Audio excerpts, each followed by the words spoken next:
So, David, but many bases of Dave. Let's try out this PF112 HLF. This guy.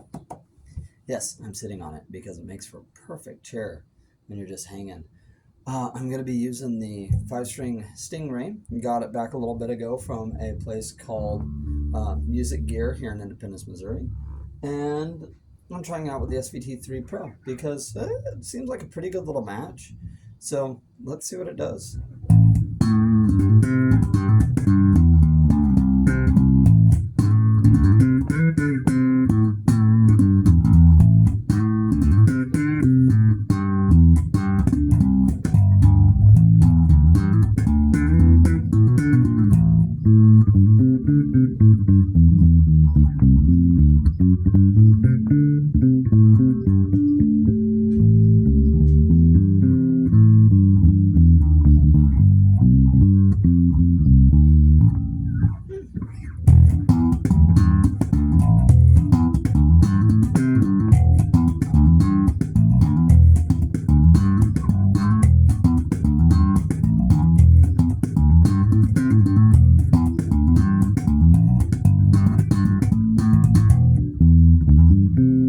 Actually sounds really good. It's handling that low E on the 5-string really well. I'm gonna reach in and grab a pick. I know it blasphemies as a bass player. Play whatever works for you though, whatever, right? Somebody tried to tell me the other day that bass should only be rhythm, and I was like, it's rhythm and harmony. I'm pretty sure all music is rhythm and harmony. Anyway, I think what he meant was doing things like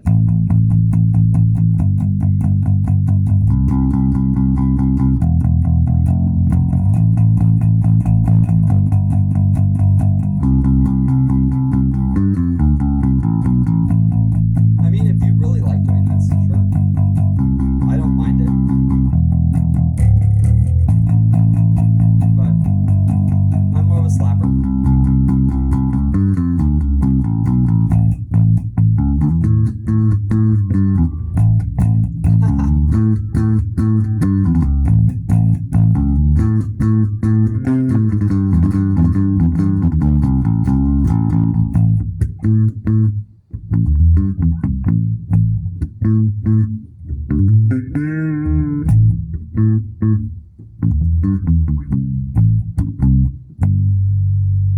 Then you got your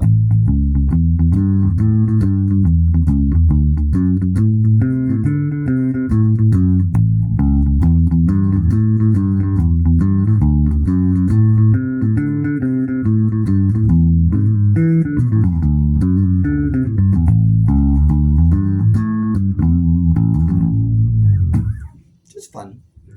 Sounds really good with just about everything here though. What I'm hoping, put that over there on my BA110 home practicing.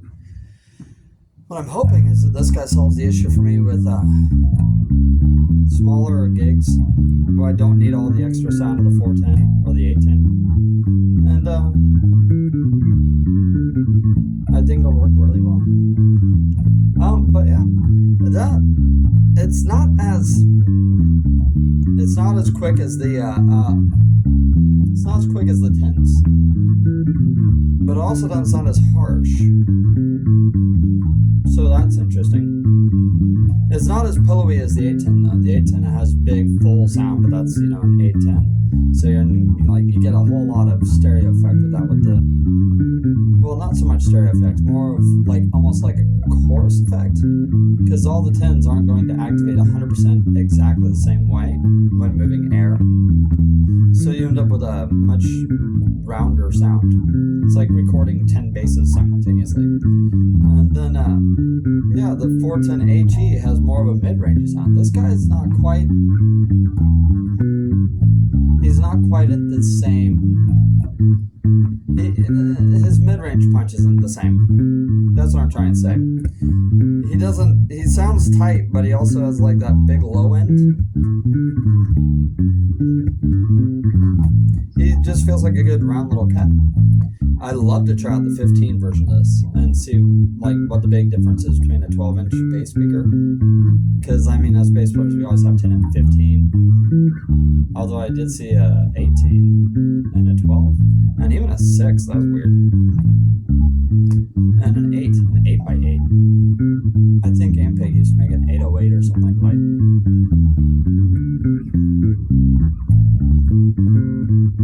I just love collecting caps, guys.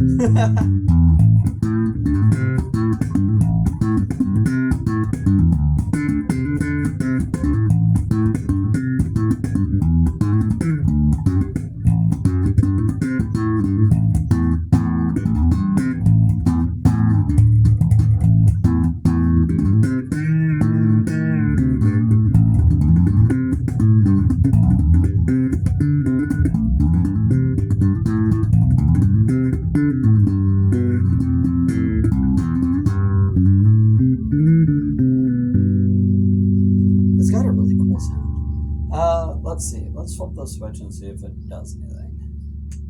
So I'm guessing up is on for the horn. So let's see if that.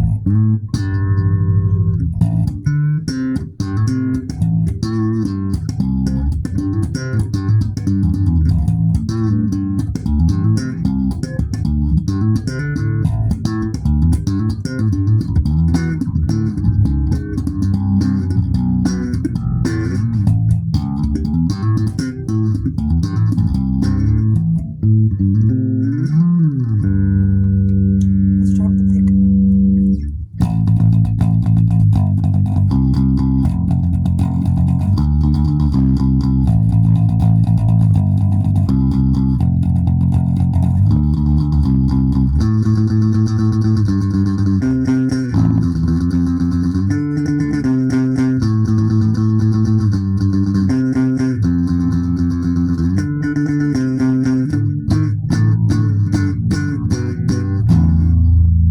Fascinating. Don't sound bad. Somebody, yeah, I love it when people tell me I need to just play rhythm bass. I'm like, I get it. You know, guitar players, singers. But sometimes when you're alone, you just gotta give the beans, you know? You gotta have your fun. Because there's no guitar player here right now, so I'm the only one making sound. And that'd be really boring if I just did this the whole video, wouldn't it? Just. That's an A. That's a G. That's an E. This is also an E. That's also an E. This is also an E.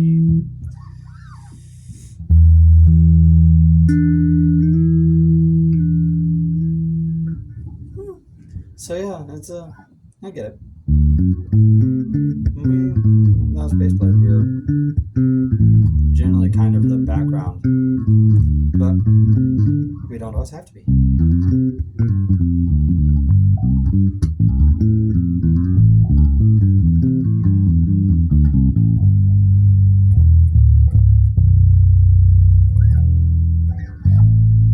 So yeah, this thing is freaking awesome, guys. I'm digging it. It's like, it's tiny, it's lightweight. I don't like they only gave me one handle. That's not cool. So that almost completely relegates this to me carrying it without the handle, like two hands. It's light enough that it's not terrible. I mean, I only weigh 165 pounds. I'm not exactly, you know, bodybuilder, but it's still like the weight of a toddler. And I know I have a 3-year-old and a 2-year-old. They're turning 4 and 3 here in the next month. And I wouldn't want to try and carry my toddler down at my side with one hand. Like, give me two hands, guys. Like, I need handles. So, that means it's pretty much almost relegated to the fact that I'm going to be carrying it with two hands just to keep the weight distributed properly. That was a bad choice. I don't know if it was a money-saving idea or like they thought it would be cool to see a bass player walking in like, oh, well, I only need the one handle. No. If it weighs more than 20 pounds, two handles. You know, two hands, two handles. So that means I'm pretty much going to be carrying it like this, like delivering a birthday bass. So, birthday cake reference anyway. So, other than that, other than the handle thing, everything on it is awesome. I'm really digging it. It's cool. It's nifty. Uh, it's light. It's like my 410, but it's not as mid-range heavy. It still has a really quick tone, but it still encompasses, a really good low fundamental. And yeah, it's really nifty, and I like that it has a horn. So I'm really interested to see where this stacks up against like the 410 HLF, which is also ported with a horn, and seeing exactly where that dynamic is. Uh, what does the 12 do? The 410 is obviously going to be louder. It's 4 10-inch speakers versus like a little one guy. Plus, this guy's neodymium. He's really lightweight compared to the older ceramic speakers, so he should be movable. Like much easier than like a SVT 112 AV or AV 112. The naming gets kind of confusing, but the older SVT ceramic speakers, he should be lighter than those. By how much, I don't know. I'm gonna have to look it up. But the Portaflex series was kind of like Ampeg being like, bass players are kind of getting tired of lugging the fridge, and they want something that weighs a lot less. So let's do that for them. And yeah, I'm really digging it. Anyway, I'm being called. I will talk to y'all later. Bye!